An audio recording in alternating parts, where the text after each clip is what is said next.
Rôle de cadre que cette maison des sciences de l'homme à l'Esplanade à Strasbourg pour parler de jazz. On est avec le directeur de Jazz d'Or, Philippe Hochem. Pourquoi est-ce que tu m'as amené dans un endroit étudiant? Parce que d'abord c'est les 20 ans de la carte culture. Donc je rappelle un peu le dispositif, ça permet à tous les étudiants d'aller au spectacle et en particulier au concert pour 5,50 €.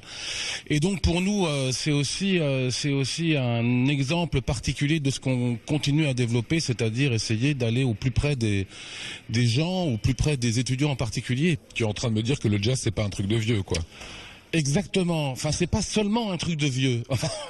Je veux dire que c'est clair que pour nous, c'est vraiment au cœur de nos soucis. Je veux dire, on veut évidemment faire toucher du doigt la réalité du jazz d'aujourd'hui à tout le monde et donc aux étudiants en particulier. 27e édition, ça va, ça a eu le temps de s'installer. Quel est le public d'année en année? Le public s'élargit, vient de plus en plus d'Allemagne, se rajeunit au fur et à mesure.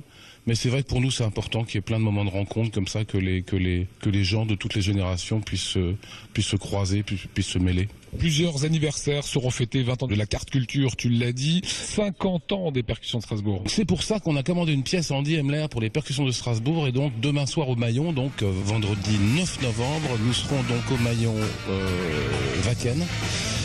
Pour entendre donc cette toute nouvelle création, il y aura 15 musiciens sur scène, donc le méga octet d'Andy Hemler, 9 musiciens, plus les 6 percussionnistes des percussions de Strasbourg. Voilà, c'est Jazz d'Or dans différents endroits. Est-ce que ça dépasse nos frontières? Ça va du côté de l'Allemagne? Oui, puisque un autre anniversaire, c'est aussi les 10 ans de Jazz Passage, c'est-à-dire le dispositif d'échange transfrontalier qu'on a initié avec la ville d'Offenbourg, avec le Kulturbüro. Ça consiste en quoi?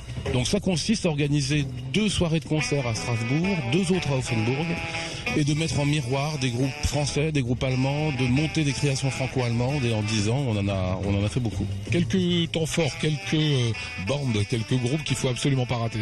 Alors pour ces premiers jours, donc à part Hemler et les percussions de Strasbourg, il y aura la toute première d'un trio avec Michel Portal et les frères Chemirani aux percussions.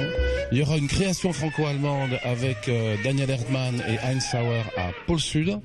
Et là aussi, on pourra entendre des élèves qui ont participé à des ateliers, des élèves qui viennent d'Allemagne et qui viennent de France. Sinon, dimanche, le 70e anniversaire de Peter Brossman, le grand saxophoniste ténor allemand. Donc, il est 11 novembre, c'est pas rien, jouera à Pôle Sud.